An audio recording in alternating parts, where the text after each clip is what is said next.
اللہ کے رسول صلی اللہ علیہ وسلم نے فرمایا لا تأذنوا لمن لم یبدأ بالسلام، ایسے شخص کو اجازت نہ دو جو سلام سے ابتدا نہ کرے۔ کوئی شخص مجلس میں بیٹھا ہے، کسی محفل میں بیٹھا ہے، تو اس کے پاس کوئی شخص آیا اور آ کر بیٹھنا چاہتا ہے تو اس کو بیٹھنے کی اجازت نہ دو جب تک کہ وہ سلام نہ کر لے۔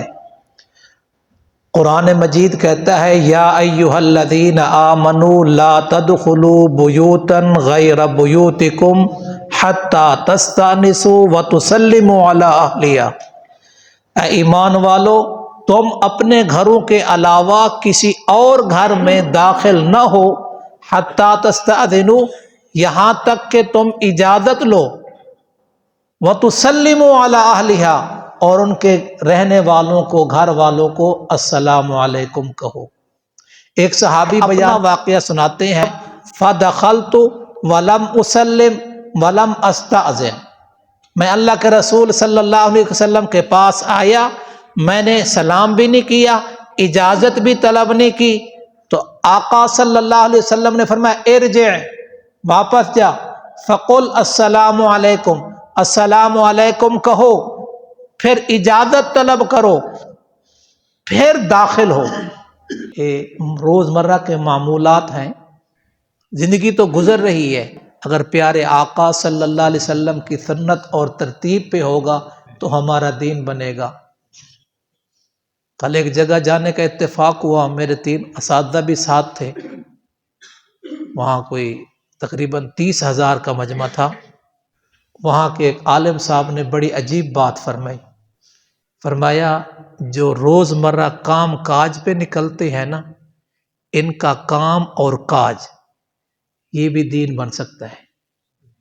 عام طور پہ کچھ ہم کہتے ہیں جی کیا کریں جی مولوی صاحب، دنیا داری بھی کرنی ہے۔ کیوں دنیا داری کرنی ہے؟ آپ کی اٹھک بیٹھک، آپ کا کھانا پینا سونا بات کرنا، یہ سارا دین بن سکتا ہے۔ کب؟ 2 شرائط، ایک اللہ کی رضا ہو، دوسرا نبی صلی اللہ علیہ وسلم کا طریقہ ہو۔ خود اللہ تعالیٰ خود کہہ رہے ہیں جمعہ کی نماز پڑھو، فانتشروا فی الارض وابتغوا من فضل اللہ، یہ اللہ کا حکم ہو گیا۔ اللہ کے حکم اور اللہ کی رضا کو مد نظر رکھو، اور نبی صلی اللہ علیہ وسلم کا طریقہ، نبی صلی اللہ علیہ وسلم کا طریقہ ہو، جو کچھ بھی کرو گے وہ ہمارا دین ہی بنے گا، طریقہ نبی صلی اللہ علیہ وسلم کا ہو۔ تو ایک اور صحابی کہتے ہیں میں نے دروازے پہ دستک دی، آپ صلی اللہ علیہ وسلم نے پوچھا کون ہے دروازے پر؟ تو اس نے کہا آنا آنا، آنا آنا کا معنی میں۔ تو آقا صلی اللہ علیہ وسلم نے فرمایا آنا آنا کانہ کاریہا، جو اس نے میں کیا نا، تو آقا صلی اللہ علیہ وسلم نے اسے ناگوار محسوس کیا۔ تو آقا صلی اللہ علیہ وسلم کی یہ تعلیم ہے، آقا صلی اللہ علیہ وسلم کی خود عادت مبارکہ تھی، آپ کسی دروازے پہ جاتے تو آپ کہتے السلام علیکم، جواب نہ ملتا پھر کہتے السلام علیکم، پھر جواب نہ ملتا پھر کہتے السلام علیکم، جب 3 دفعہ سلام کہہ لیتے اجازت نہ ملتی واپس آ جاتے۔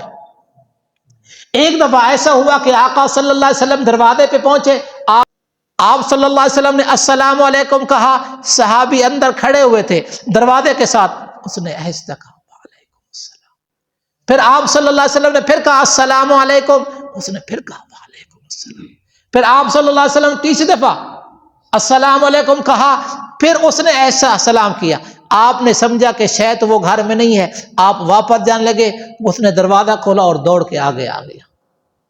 تو آپ صلی اللہ علیہ وسلم نے فرمایا کہ میں نے تو سلام کیا تھا، اندر سے جواب نہیں دیا، میں جا رہا تھا، انہوں نے کہا یا رسول اللہ میں نے جواب دیا، آپ مجھے دعا دے رہے تھے، میں دعا لے رہا تھا۔ سبحان اللہ۔